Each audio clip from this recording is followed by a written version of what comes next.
enter into one more project of ours that again has been a big challenge. This is an IT park which has come to us. We are designing interiors of an IT park which had a reception lobby at the entrance lobby, which is almost 130 meters. Like, from one end to the other end, it is 130 meters long. So huge reception area for an IT park with almost 30,000 square feet of a space. So this was a very, very challenging job that we are doing now, and it is still in process.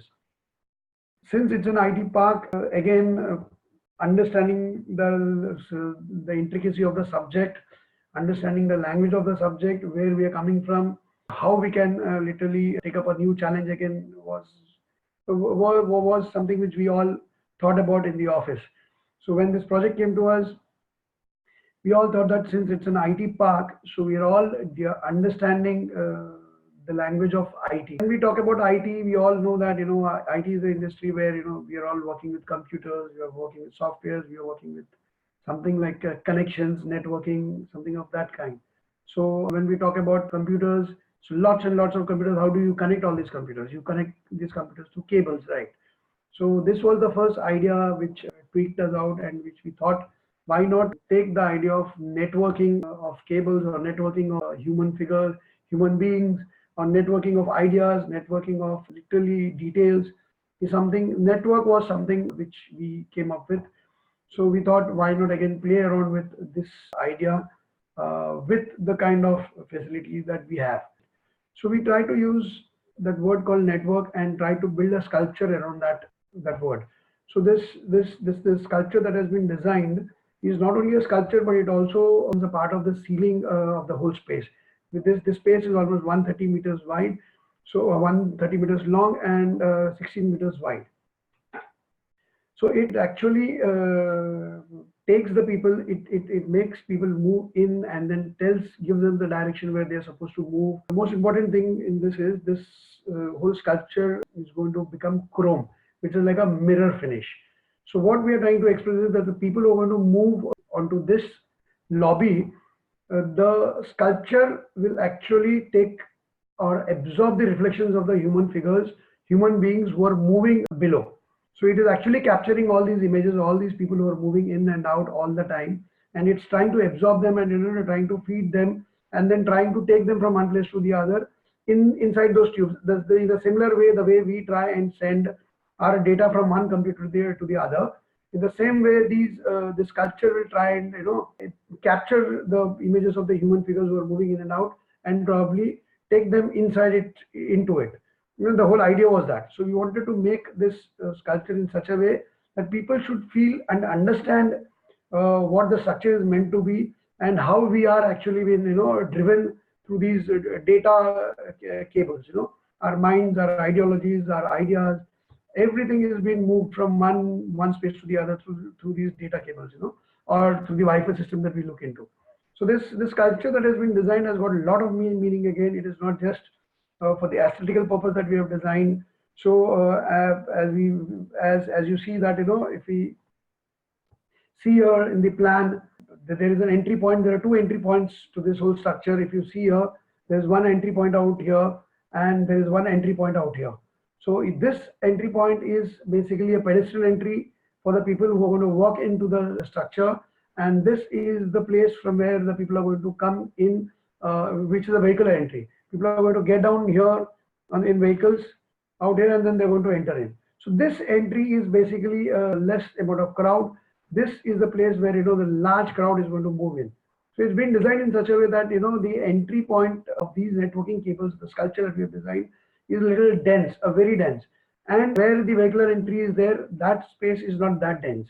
So we were just trying to understand and show the sculpture in such a way that the density or the detail tells us what the values, or what the kind of people who are going to enter in. So here people are going to enter in on large crowds through the pedestrian entry, and then they're going to disperse into their own areas. So that's how the whole structure has been designed.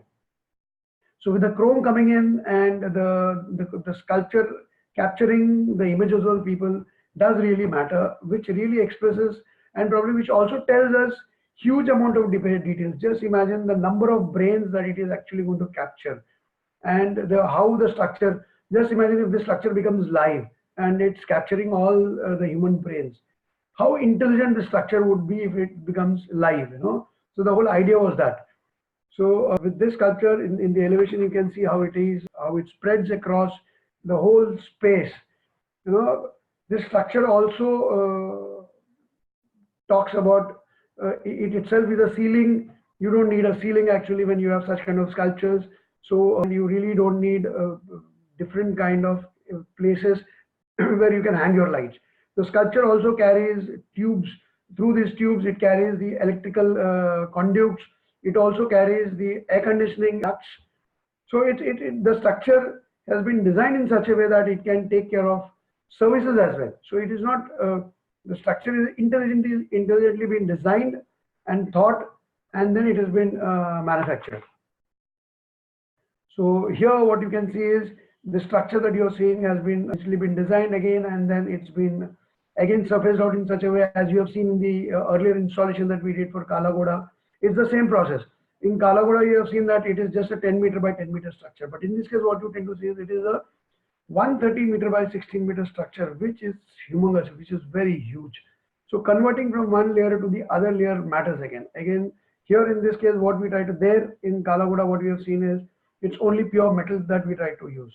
But here what we try to use again is we have used metal, then we try to use on top, use wood on top of that, and then concrete on top of that. So where, because we wanted to do chrome, we wanted a very smooth finish. So because chrome can only be done on very absolute dead smooth finishes. Otherwise you cannot spray chrome. So here what we are trying to do is we are also trying to introduce a new material through our factory, through our research center, where we have gotten this new material called chrome, which we can just spray. So this is hydrochroming. This is called hydrochroming. This is not electroplating. You need to understand there's a difference between hydrochroming and there's a difference between electroplating. So electroplating can be done only in small tanks. The tank size can be not more than 2.4 meters by 3 meters. That's, I think, the maximum tank that is available in town today. But a 120, 130 meter structure doing chrome, it is impossible for any damn person. You know, it's not easy at all. So we had to again do little research, understand where we can get this, and we, end of the day, we could get this whole plant of chrome into our factory, so into our studio. So that was again a big challenge. You can see on the left hand side how the structure has totally been numbered, detailed, understood, unrolled, and then again they have been sent onto the drawing platforms. If you see here, so the best part here is at Kalagoda, what you have seen is the structure was actually literally standing on earth, right? So the structure had a center of gravity, very well balanced, and it was placed on the floor. But in this case, this structure is literally a different kind of a structure. It is suspended from the ceilings. So you can see here the number of calculations done. We have suspended this structure on 165 points. 165 cables is what we have suspended this. Just 5 mm thin cables, SS cables, specially procured from US. This brand called Hilti, we all know about that. We got these cables from US, specially designed for us to suspend this structure. So which is almost more than 90 tons of steel weighing with concrete and MDF suspended from the ceiling, which was not at all an easy job for an architect to design and install this. We literally don't have any structural engineers to design this kind of a structure for us and help us out in terms of, you know, suspending it from cables. That also for of 5 mm thick.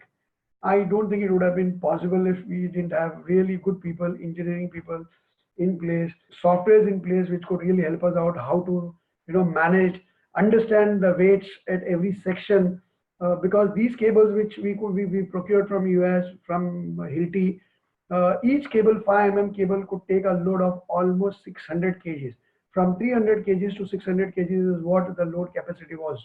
So we had to understand and manage and cut small sections, understand what it would weigh, understand the detail, and then, you know, what is the amount of cables that we need to suspend one section on, was the beauty of this. Initially, this whole structure was suspended on 450 cables.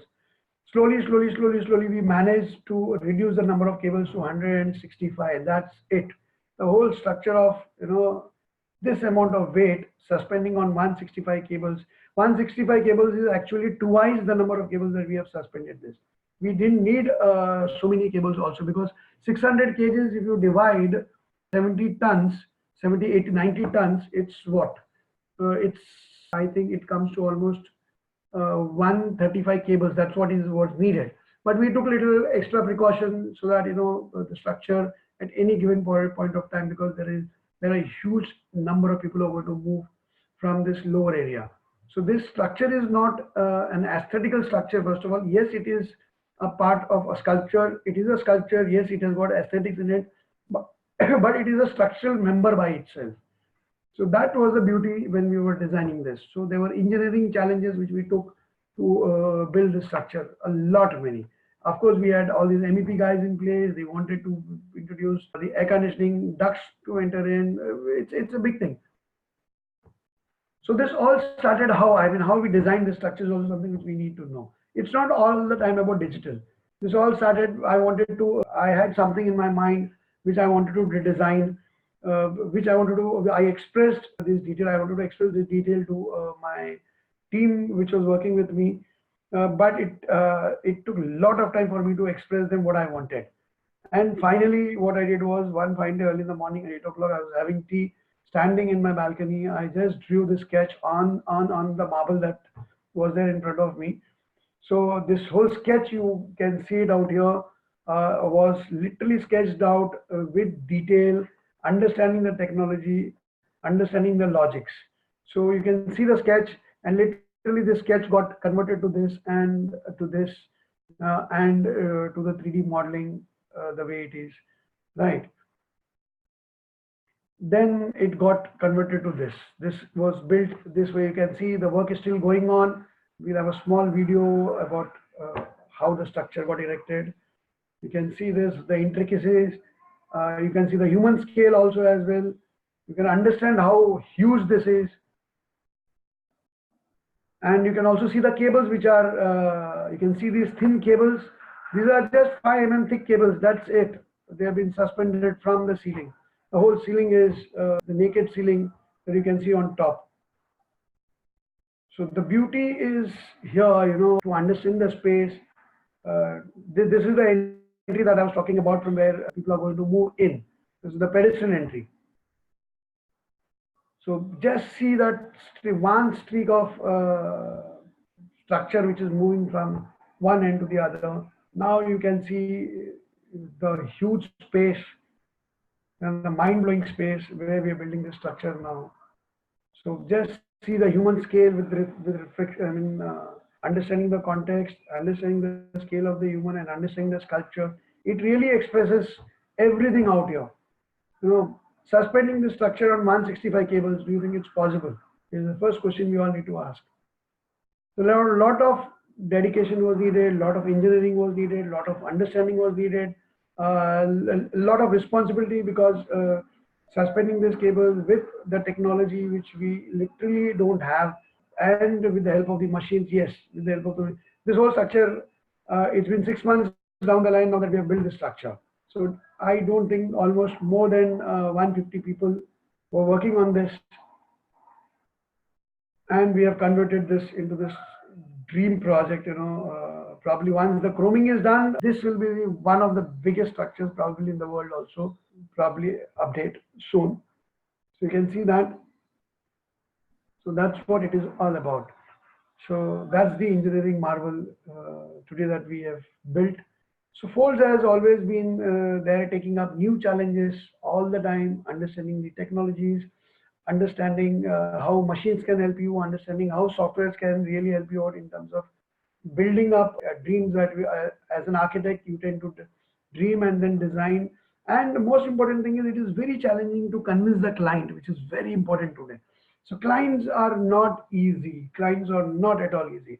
So you really need to build up that confidence so that the client can really believe in you, that you can really build such kind of structures for him. So today you tend to see that from a smaller Kalagoda structure to such a huge structure. Probably tomorrow this structure can become a building by itself. So that when we being architects are not taught to build such kind of structures in India today. So these are the challenges that we are trying to take, and of course we'll take bigger and bigger challenges in the coming future. And we want everybody to take up challenges, because architecture is really a beautiful field. We are all blessed to be in this kind of a profession, because we are the creators. We are the guys who build this profession, right? So the structures that we tend to build, as Frank Lloyd Wright said, doctors can bury their mistakes, but architects cannot. So we whatever we build above the ground, right? Our structures are always seen and appreciated. So if you don't build right kind of structures, probably every day somebody is going to criticize you.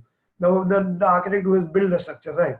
And that is going to stay all the time. We have to be very cautious enough to understand the language of design, understand the process of design, and then build them in such a way that they really create a new society by itself.